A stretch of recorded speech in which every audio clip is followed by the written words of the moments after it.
नमस्ते गाइस, और आज की फाइट वीडियो में सबसे पहले बात करते हैं लाइटवेट चैंपियन इस्लाम महाचेव के बारे में। अब ये जो इस्लाम महाचेव का इंटरव्यू हुआ ये एक्चुअली में 2-3 दिन पुराना है, बट क्योंकि इस्लाम महाचेव का ये इंटरव्यू रशियन लैंग्वेज में हुआ था इसीलिए इंग्लिश आर्टिकल्स आने में थोड़ा वेट करना पड़ा। और अब फाइनली जब इसका इंग्लिश वर्जन आ गया है तो बात करते हैं कि इस्लाम महाचेव ने क्या कहा अपने फ्यूचर के बारे में। तो इस्लाम महाचेव का ये कहना था कि वो चाहता है कि वो नेक्स्ट ईयर ज्यादा एक्टिव रहे, जिधर उसका प्लान है कि वो 2024 में 3 फाइट्स करे। तो इस्लाम महाचेव का ये कहना था कि वो प्लान कर रहा है कि वो अपनी फर्स्ट फाइट करे रमजान से पहले, जो I think next year March के मंथ में आने वाली है। तो बेसिकली इस्लाम महाचेव का ये कहना है कि वो चाहता है कि वो मार्च के मंथ से पहले फाइट कर ले, क्योंकि फिर रमजान आ जाएगा तो उस टाइम पीरियड पर वो फाइट नहीं कर पाएगा।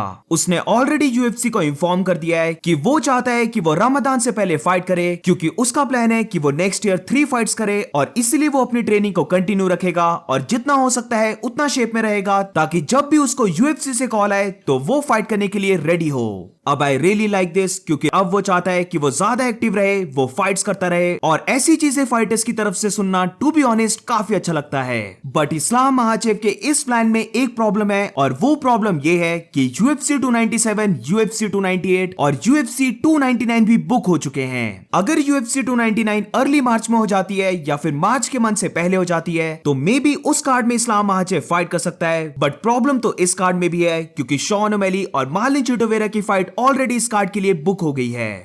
Поделитесь своими планами на следующий год, Ислам. Планы, ну, примерно планирую подраться до Рамадана. Уже сообщил UFC, что я готов драться до Рамадана. Хотел бы успеть сделать 3 поединка в 2024 году. Буду тренироваться по мере возможности, постоянно держать себя в форме и ждать звонка от руководства. आज की नेक्स्ट 5 वीडियो में बात करते हैं light heavyweight champion Alex Pereira ने क्या रिप्लाई दिया हामजा चिमाएव के कॉल आउट का। तो ये चीज सबको पता होगी कि कुछ दिन पहले हामजा चिमाएव ने एलेक्स परेरा को कॉल आउट किया था फाइट करने के लिए, और वो भी लाइट हेवीवेट डिवीजन में। तो अब रिसेंटली एलेक्स परेरा ने हामजा चिमाएव का रिप्लाई दिया है, जो to be honest funny reply है, जिधर हम देख सकते हैं कि एलेक्स परेरा ने कुंग फू हसल जो कॉमेडी मूवी थी उसकी एक क्लिप को डाला है, जिधर हीरो सिलेक्ट कर रहा है कि वो किसके साथ फाइट करेगा, बट वो जब भी किसी को सिलेक्ट कर रहा है तो वो पर्सन उसे ज्यादा स्ट्रॉन्ग दिख रहा है और इसीलिए फिर वो किसी और को सिलेक्ट करने लग पड़ रहा है। और इसी क्लिप के ऊपर एलेक्स परेरा ने यह भी कहा, when Hamza Chimaev is choosing his opponents. I am pretty sure जिसने ये मूवी देखी होगी उसको ये रेफरेंस समझ आ जाएगा, क्योंकि ये सच में बहुत फनी है। आज की नेक्स्ट 5 वीडियो में बात करते हैं यूएफसी के सीईओ डैना वाइट के बारे में। तो रिसेंटली डैना वाइट ने एक अनाउंसमेंट वीडियो को पोस्ट किया, जिधर उसने मल्टीपल फाइट्स की अनाउंसमेंट की, जिधर सबसे पहले डैना वाइट ने अपडेट दिया 2 दिसंबर यूएफसी फाइट नाइट के बारे में। तो रिसेंटली न्यूज आई थी कि यूएफसी फाइट नाइट के को main event fighter Dan Hooker injured हो चुका है। तो अब रिसेंट इस को मेन इवेंट में डैन हुकर को रिप्लेस करने वाला है जेलिन टर्नर, जिसका मतलब ये है कि यूएफसी फाइट नाइट की को मेन इवेंट फाइट में अब बॉबी ग्रीन फाइट करने वाला है जेलिन टर्नर के साथ।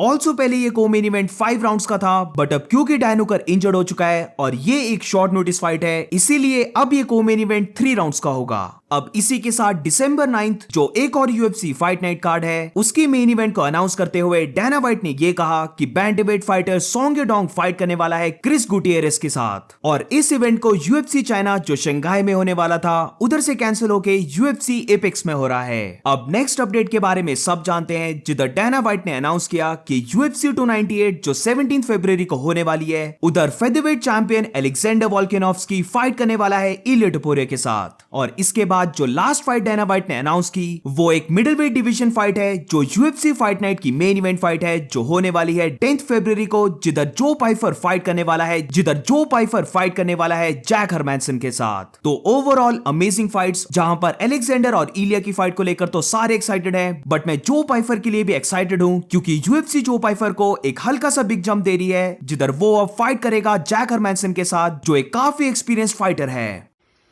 What's up, guys? I got a couple fight announcements for you. So, for the December 2nd fight here in Austin, Texas, Dan Hooker broke the same arm that he broke in his last fight, so he's out. So, number 13 ranked Bobby Green will now face number 12 ranked Jalen Turner in the co-main event, and it's going to be 3 rounds instead of 5. December 9th, number 7 Song Yadong versus number 14 Chris Gutierrez, and that fight will be at the Apex in Las Vegas. February 17th, Volkanovski versus Topuria will happen at UFC 298 at the Honda Center in Anaheim. Last one, February 10th, the main event will be Joe Pyfer versus the number 10 ranked Jack Hermansson at the Apex in Las Vegas. Pyfer has 4 straight wins since his contender appearance, and they are all by finish. Have an amazing Thanksgiving, everybody, and I'll see you not this Saturday, but next Saturday.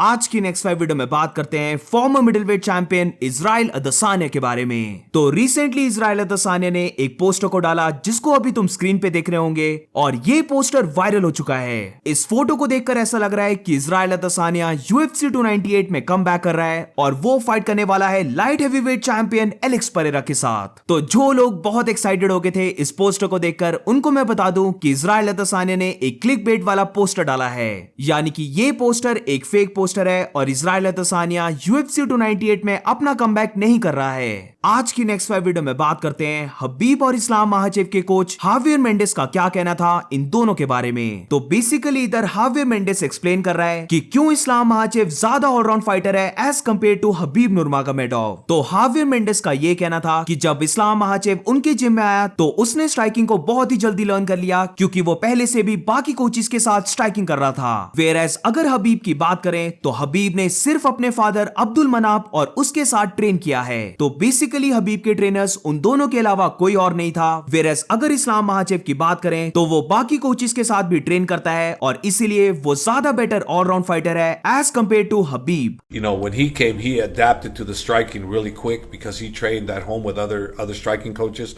whereas Habib didn't train with anybody but me and his father. So we were the only trainers he ever had. Islam had other people training with him. You know, he had Sam, one of the guys he had, Sam, who was an Olympic silver medalist in boxing. Sam was one of his coaches and a few other ones before him. So Islam was trained with different people, so he was advancing quicker in the striking. आज की next 5 video में बात करते हैं lightweight fighter बेनील दारिश के बारे में, जिधर उसने बात की उसके नेक्स्ट ओपोनेंट अरमान सरूकियन और डस्टिन पोरियर के बारे में। तो डस्टिन पोरियर की बात करते हुए बेनील दारिश का ये कहना था कि अरमान सरूकियन के साथ फाइट बुक होने से पहले UFC ने उसे मल्टीपल टाइम्स डस्टिन पोरियर के साथ फाइट करने का ऑफर दिया था, जो उसने एक्सेप्ट भी कर लिया, बट डस्टिन पोरियर ने उसके साथ फाइट करने से मना कर दिया। अब Beneil Dariush versus Charles Oliveira and Dustin Poirier versus Justin Gaethje की फाइट से भी पहले, जिधर वहां पर भी बेनील दारिश ने ये फाइट को एक्सेप्ट कर लिया था, बट डस्टिन पोरियर ने ये फाइट रिजेक्ट कर दी थी। तो वैसे ही कुछ सिमिलर अब 2 बार और हो चुका है, जिधर बेनील दारिश ने रिवील किया कि UFC 295 में उसे डस्टिन पोरियर की फाइट ऑफर हुई थी, बट वहां पर डस्टिन पोरियर ने उसके साथ फाइट करने से रिजेक्ट कर दिया। और फिर उसके बाद सेकंड डेट भी आई, जिधर December 2 को उसे डस्टिन पोरियर के साथ फाइट का ऑफर मिला, जिधर उसने फिर से इस फाइट को एक्सेप्ट कर लिया, बट डस्टिन पोरियर ने ये फाइट करने से भी मना कर दिया। और अब हम सब जानते हैं कि December 2 को बेनील दारिश फाइट करने वाला है अरमान सरूकिन के साथ। अब वो रियली श्योर नहीं है कि डस्टिन पोरियर ने ही इन फाइट्स को रिजेक्ट कर दिया था, क्योंकि UFC ने उसे डस्टिन पोरियर की साइड नहीं बताई, इसीलिए वो कंफर्म नहीं बोल सकता कि डस्टिन पोरियर ने इन फाइट्स को रिजेक्ट किया है। तो इधर तो बेनील दारिश कंफर्म नहीं बोल सकता, बट मैं इधर कंफर्म बोल सकता हूं कि डेफिनेटली डस्टिन पोरियर ने इन फाइट्स को करने से मना कर दिया होगा। वो ऑलरेडी ये बोल चुका है कि उसे बेनील दारिश की फाइट ज्यादा एंटरटेनिंग फाइट नहीं लगती है और वो ऐसी फाइट्स नहीं करेगा जो उसे ज्यादा एक्साइट नहीं करती हैं। इसके बाद बेनील दारिश ने यह कहा कि वो हैप्पी है कि वो अरमान सरूकिन के साथ फाइट कर रहा है, क्योंकि उसे लगता है कि अरमान सरूकिन एक ज्यादा टफ फाइट है as compared to Dustin Poirier. Arman Tsarukyan के पास ज्यादा बेटर स्किल्स हैं, वो एक यंग फाइटर है जो ज्यादा हंग्री है डस्टिन पोरियर से। अब इसके बाद अरमान सरूकिन के बारे में बेनील दारिश का यह कहना था कि अरमान सरूकिन की wrestling one of the best है, बट जो चीज अरमान को ज्यादा डेंजर बनाती है वो है उसकी एबिलिटी सारे वेपन्स को मिक्स करने की। जब उसने मैथ्यूज गैमरॉड के साथ फाइट की थी तो मैथ्यूज गैमरॉड को लग रहा था कि वो अपनी रेसलिंग से उसे रन थ्रू कर देगा, बट वो भूल गया कि उसे टेक डाउन डिफेंस करना आता है और इसलिए मैथ्यूज गैमरॉड उसके अगेंस्ट नहीं जीत पाया। बट यही चीज अगर अरमान सरूकिन की ले तो अरमान सरूकिन की wrestling one of the best है, बट वो इसके साथ अपनी स्ट्राइकिंग को भी मिक्स करता है और यही चीज अरमान सरूकिन को एक ज्यादा डेंजरस फाइटर बनाता है। तो 2 दिसंबर UFC फाइट नाइट की मेन इवेंट फाइट में बेनील दारिश फाइट करने वाला है अरमान सरूकिन के साथ और ये फाइट होने वाली है 5 राउंड्स की। So that's it for today guys. आज की फाइट वीडियो में बस इतना ही। अगर आपको वीडियो अच्छी लगी हो तो please make sure to like subscribe. मिलते हैं नेक्स्ट वीडियो में।